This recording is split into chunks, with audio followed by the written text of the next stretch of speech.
Dhamma Talks by Mogok Sayadaw, the 27th of November 1961. Man's Story and His Stupidity.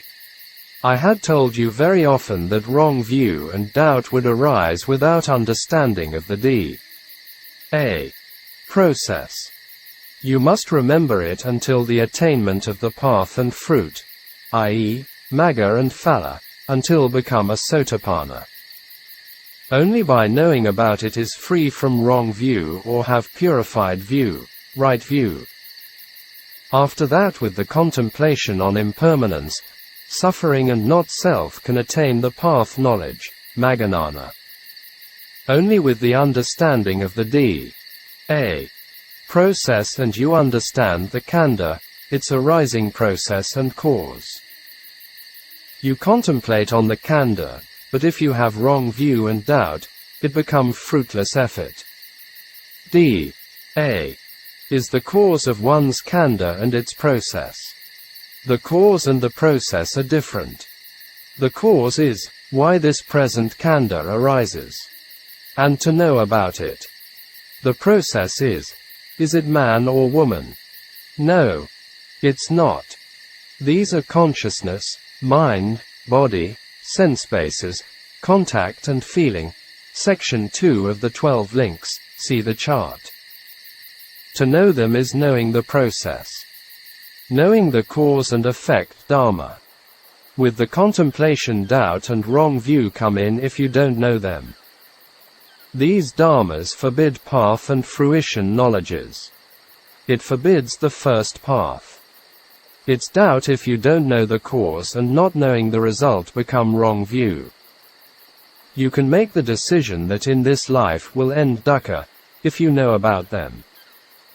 Sayadaw based on a sutta about questions and answers on wrong view between Ven. Sariputta and Ven. Mahakassapa. By asking like, does the being still exist after death? It was asking with the wrong view of eternalism, Sasata Ditthi. There is no being to die and no being to arise. Therefore, no need to answer this type of question. In the process of cause, no being includes, and also in the process of result, no being includes. After the consciousness of death becomes section 2. See the 12 links chart of D.A. process, i.e., rebirth consciousness, name and form, sense bases, contact and feeling. There is no answer for this question if you appreciate, understand. D.A. process with the cessation of past mind and body right pointing arrow the present mind and body arise. With the cessation of the present mind and body right pointing arrow the future mind and body will arise. Someone has knowledge should not answer to this kind of questions. Even the Buddha himself did not answer to them. With the understanding of D.A. process, we gain these two knowledges of 1 the discernment of mind and matter and 2 the discernment of the conditions of the same mind and matter. These are the foundation knowledges of the path knowledge, Magganana. This is quite valuable. Most people may think there is nothing special about it. This is totally wrong. Only with the Buddha arose in this human world we have this great opportunity. Even most ordinary Buddhists never heard about it, i.e., traditional Buddhists. Another question should not answer is, does the being not exist after death? This is asking with the wrong view of annihilationism. With the understanding of the D.A. process we free from both views of eternalism and annihilationism. The Bodhisattva became a Buddha with the contemplation on the D.A. process. The third question is, does the being both exist and not exist after death? With the death consciousness arises, and passes away. Rebirth linking consciousness arises. There is only the arising and passing away of one mind after one mind continuously. There is no living being in it, in the processes. But for the Arahant, after the death consciousness and only Nibbāna arises, after the death of the Arahant, it is not, nothing exist. The fourth question is, does the being neither exist nor not exist after death? Why did Mahakassapa not answer all these questions? It was not beneficial, not leading to the knowledge of disenchantment, Nibbāna, not freed from lust, not leading to the ending of defilements, Kilesas, and not leading to Nibbāna. The Buddha himself and other noble beings, Aryas, also did not answer them. In this case, how to ask the beneficial questions? What is the truth of suffering? What is the cause of the truth of suffering? What is the ending of the truth of suffering? Or what is Nirodha Sakha? What is the path to the truth of the ending of suffering? Or what is the path or the way? Asking all the four questions are beneficial. With the discernment of the truth of dukkha become disenchanted, free from lust, extinguished defilements and realized Nibbāna. In the past life Samadaya Sakha had arisen. See the D.A. chart. You had lived with avidya, sankhara, tanha, upadana and kama. You only created Samadaya Sakha. Only the bad things were happening to you, wholesome or unwholesome, which were leading to births. And then you know it that I had been so stupid before. Only these things do not happen again. It is good, and you'll do insight meditation, vipassana bhavana. With only that, the knowledges of the path and the fruit will arise and end dukkha. Asking about these kinds of questions is beneficial. Nirodha Sakha means with the contemplation of the khandha and it disappears. It comes to an end. Dukkha disappears is Nirodha Sakha. Its disappearance is Nibbāna. In your whole life or in samsara never have been without dukkha, and now don't you know that I am free without it? With the experience of it. Magga Sakha arise only with the practice. Only the truth, Sakha, exists, and it is appropriate to ask for it. True Buddhists are very rare indeed. It is true. How many Buddhists ask these kinds of questions? Most of them are eternalists. Sassata Ditthi.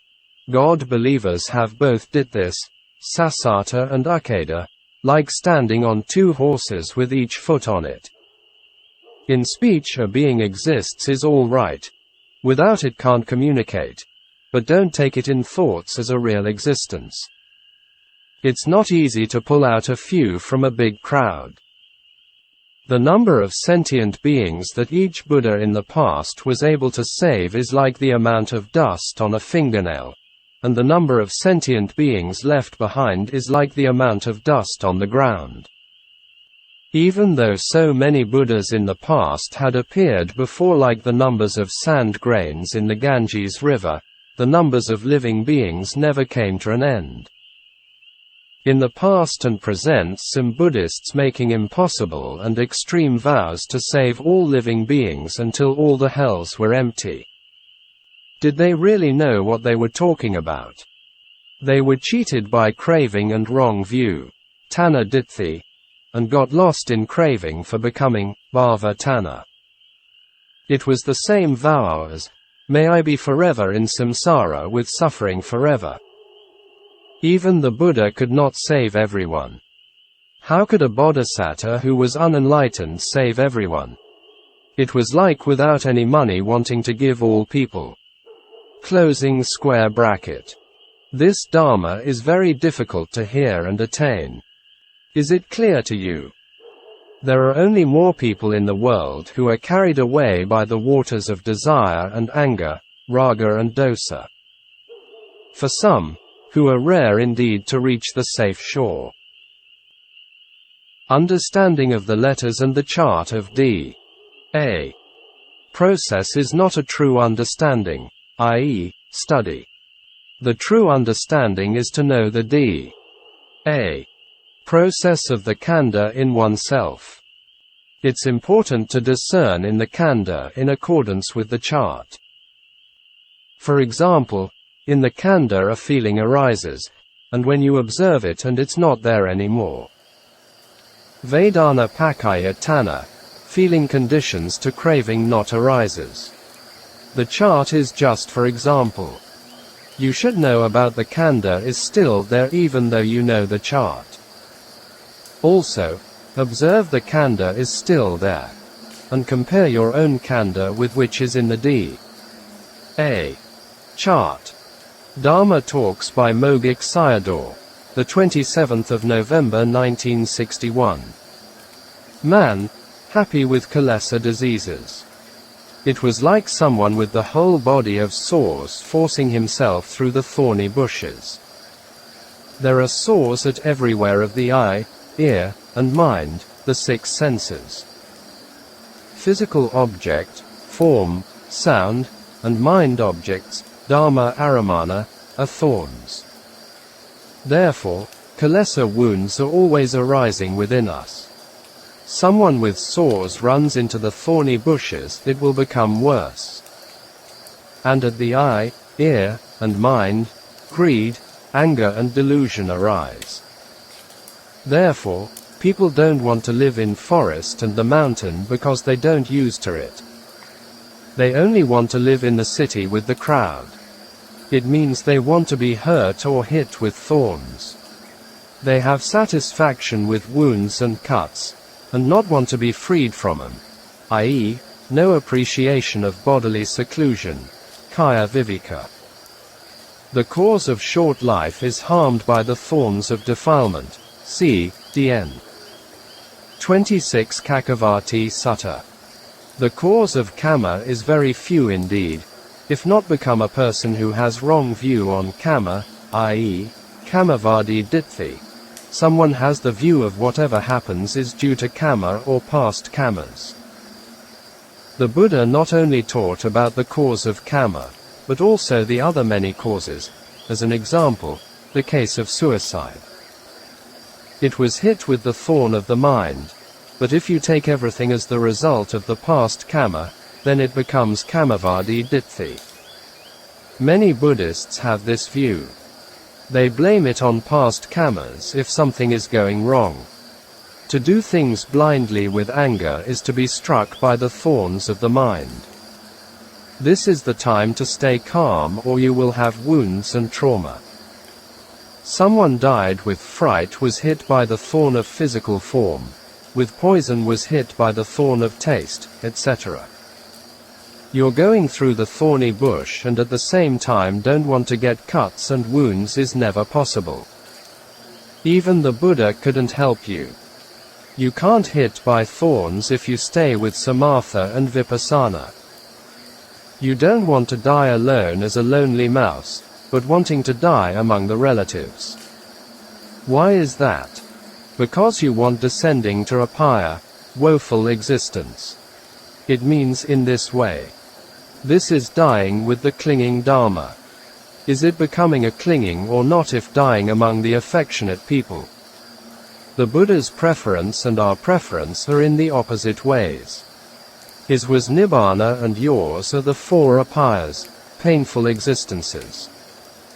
If any one of the six sense objects hits you, you will get the wound. There is no problem handling poison without any wound and cut on the hands, otherwise, you'll die. It came from Dhammapada. After becoming a stream winner, Sotapanna, you'll not harmed by them while going through Kilesa thorny forest. In the simile of the six animals discourse, the Buddha first mentioned these thorns and continued to talk about the animals. It's only safe by staying with bodily mental seclusion. Seclusion by attainments, acquisitions, comes only after the path knowledges. The stay away from the sense objects is bodily seclusion. Contemplating impermanence with the calm mind, Samadhi is mental seclusion. This is not letting the mind go outside to the sense objects by vipassana practice. It seems to me Sayadaw's interpretation was more practical in daily life situations. By handling poison with cuts and wounds, you'll be gone. So, don't be playful with your hands, which I have to remind you. It's not easy to talk about this kind of Dhamma. The nature of this Dhamma is quite different from the preference of living beings. The preference of beings is to be hurt by thorns, i.e., Kilesa, and Dhamma, i.e., Nibbāna, is to be free from dangers. You have to make the decision that what the Buddha taught was right and your preference is wrong. After the bodily and mental seclusions, practice vipassana. Sayadaw combined these two discourses to deliver the talk.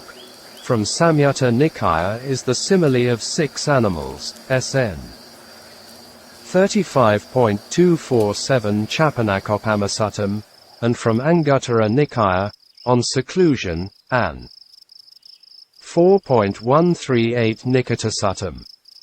Becoming the seclusion by attainments, Upadhi Viveka, will never be hurt by thorns. Bodily plus mental seclusion. Right-pointing arrow insight contemplation, right-pointing arrow seclusion by attainment. There are 2 attainments, momentary and permanent, i.e., path factors and path knowledge, or seeing the rise and fall of khandhas and the cessation of the khandhas. Seclusion by momentary acquisition is referred to Anicca, Magga right-pointing arrow, i.e., discerning of the disappearance of the khandha with insight knowledge. Khandha is the place where sores and wounds grow out, i.e., Kilesa diseases. Upadhi Viveka is no khandha. No khandha for 5 or 10 minutes is freed from wounds and cuts, at these periods. There is no khandha to hit by thorns. This was the reason noble disciples used to enter the fruition states. Only by knowing about these things, we like Nibbāna. At this place, the saying of that khandha was the places of diseases, rogato, is becoming clear. This khandha is like a hospital with patients. The cessation of this khandha is Nibbāna. Only by knowing as you have sores or disease and then you want to be freed from it. Now, you know that we all have sores and wounds. When the path knowledge of no desire to live with this big sore, i.e., khandha, arises, and you'll know its real nature. The khandha has the nature of palanata, oppress being without any sympathy. It oppresses beings with 96 kinds of illness, roga, and the wounds of sense objects. You have been oppressed by it because you have it. Don't refer it to the past karmas. Most Buddhists referred to their misfortunes on karmas, but no khandhas and nothing would happen. Then, dyakas and dayakas, i.e., the Pali words refer to Buddhist laymen and laywomen. You have to make the decision what is important for you. The audience, no khandha, venerable. Firstly, don't push yourself through the thorns, i.e., the thorns of sense objects, for kaya viveka, restraint of the sense faculties. After that, do samadhi, i.e., citta viveka by anapanasati. And then vipassana, which is turning towards upadhi viveka seclusion by acquisition. You'll see the wounds arise in blips, and then continue with the contemplation until become disenchanted with it. With the existence of this khandha and Nibbāna is covered up. This point is interesting for contemplation to know about the relationship between khandha and Kilesa and nature of Nibbāna. Kilesas cover on knowledge, nana, and again khandha, dukkha sakha, covers on Nibbāna. You don't want this khandha if you know its growth with wounds and sores. And then knowledge, Jnana, i.e., the contemplative mind, does not turn towards Upadikanda. Instead, it turns towards Nibbāna, which has no Upadikanda. Dhamma Talks by Mogok Sayadaw, 19th to the 20th of December 1961. Fall in love with the killer. In the Radha Samyuttam, SN 23, then Radha asked the Buddha what Mara or death was. Here Mara is a metaphor for death or killer and the aggregates or khandhas. The form, Rupa, Dhamma will kill you. You have to die because the form exists. You have to contemplate the impermanent form as the killer. If you can't, it'll kill you for many lives to come. You conquer the khandha, Mara, if you can contemplate it and become disenchanted and ending of it. Feeling phenomena is also the killer. The other perceptions, sana, volitional formations, sankhara, and consciousness, vijnana, are also killers. The 5 khandhas will kill the person who got it by prayers. Most Buddhists are craving for sugati khandhas or good rebirths, so they make merits and praying for it. Dying with the tight and stiff body is killed by the earth element, Patavi. Overflow with urine and blood is by water element, Apo. Overheat is by heat element, Tejo. A person dying with the swollen body is killed by wind element, Vayu. Someone dies by eating something which should not be eaten, because taking it as good, this is killed by perception, sana. Sayadaw continued to mention on each of the other khandhas. The 5 khandhas are not to be seen as secure. The killer is not far away, it exists inside us. The 5 khandhas oppress the owner without any sympathy, Palanata, when still alive, force you to work like a slave and in the end, it kills you. Discerning of impermanence is seeing one's killing Dharma. With the discerning will shun from them. Only by discerning of the truth of dukkha will free from death. The real search should be freed from death, but the majority are looking for death. They are searching or looking for their killers, i.e., the khandhas, so they fall in love with their killers, so stupid indeed.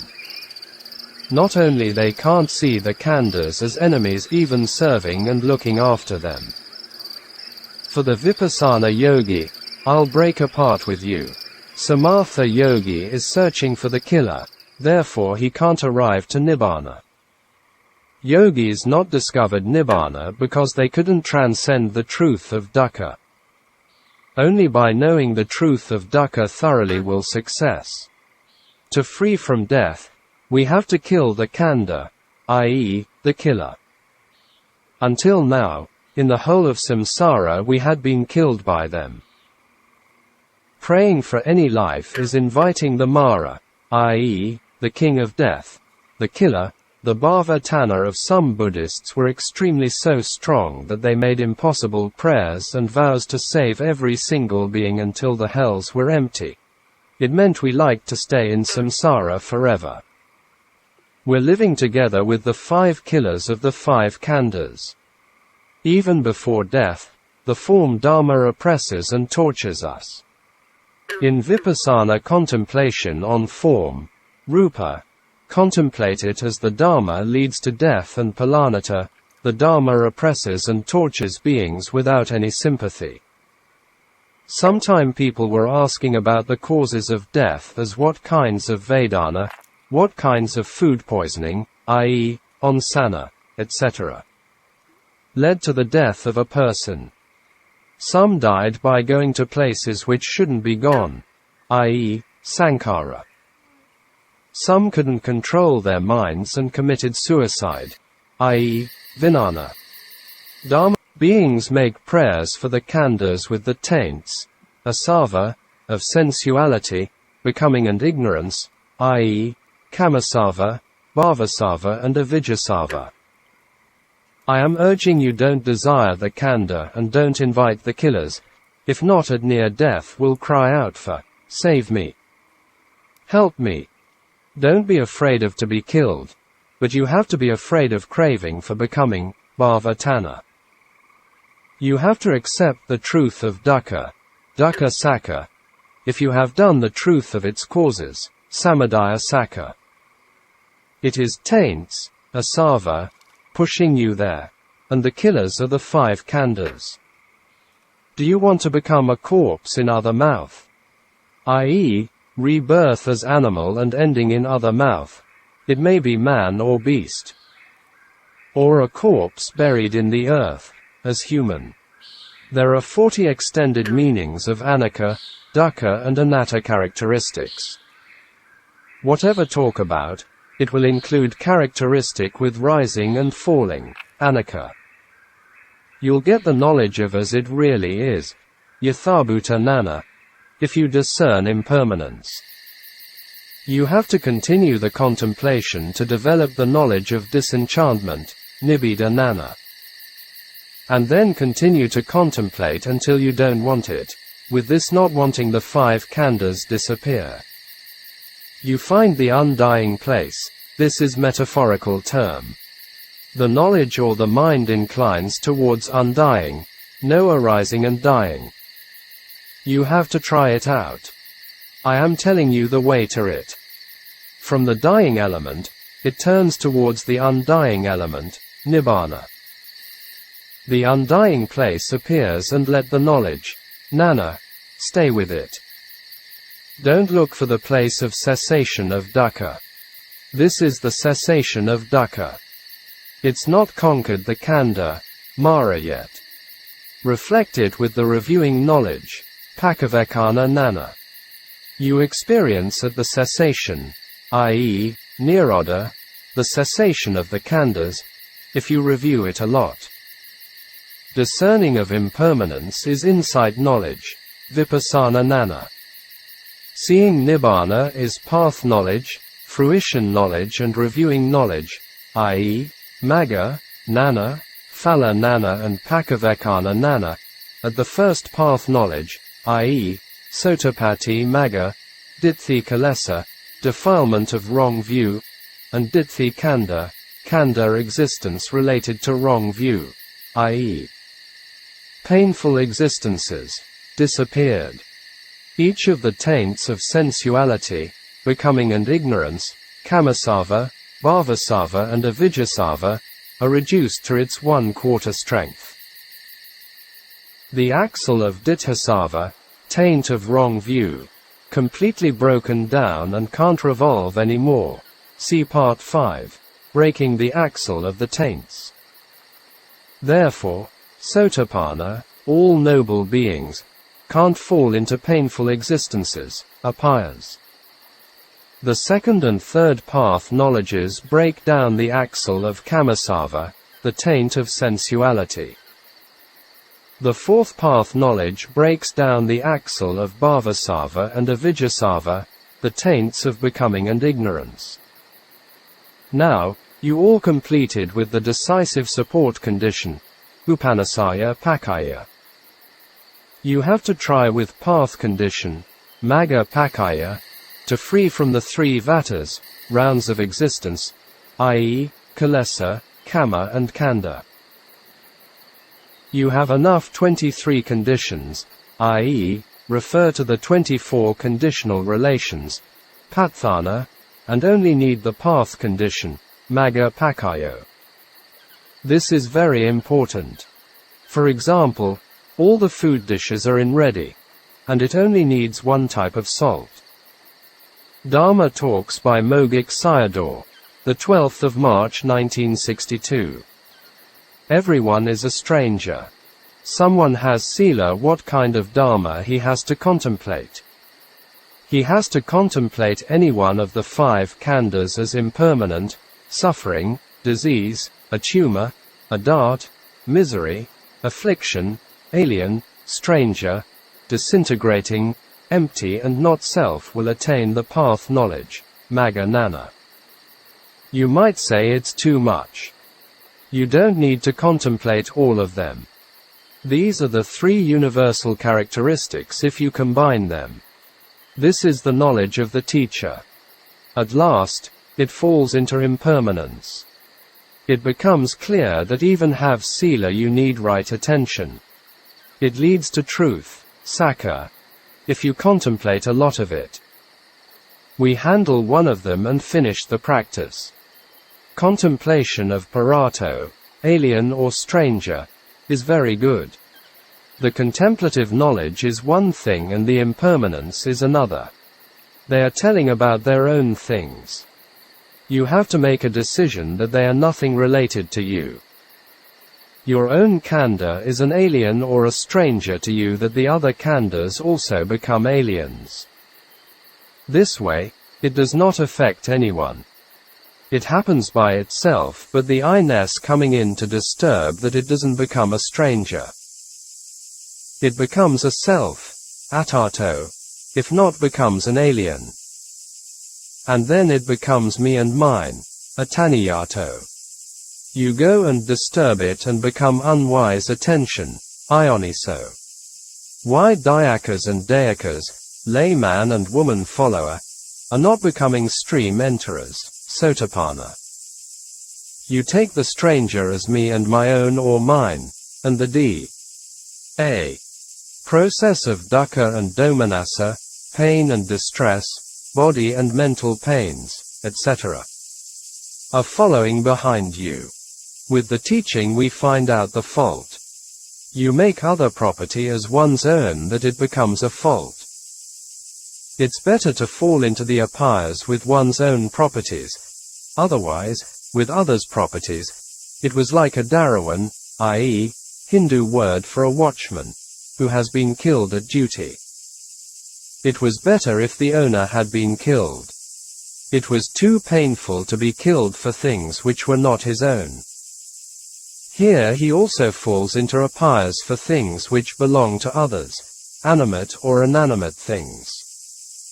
It becomes equanimous if you can contemplate with parato, stranger. It can develop to the level of knowledge of equanimity towards formations, sankharapekanana. After this knowledge, it will come the path knowledge. The four painful existences, apayas, became one's home and property. It was the results of taking things as me and mine, i.e., ditthi and tanha, by people. Ditthi, wrong view, ditupadana, clinging to view, and action, kamma, controlled by view, were pushing down these beings into the apayas. Taking the stranger as one's own is a great mistake which you have to remember it. During the period when whatever wholesome merit you are doing, the mind or consciousness is arisen by sense objects and sense doors. Forms, rupa, are arisen by kamma, chitta, uttu and ahara, past volition, consciousness, temperature and nutriment. In the whole process there was no thing which made by you.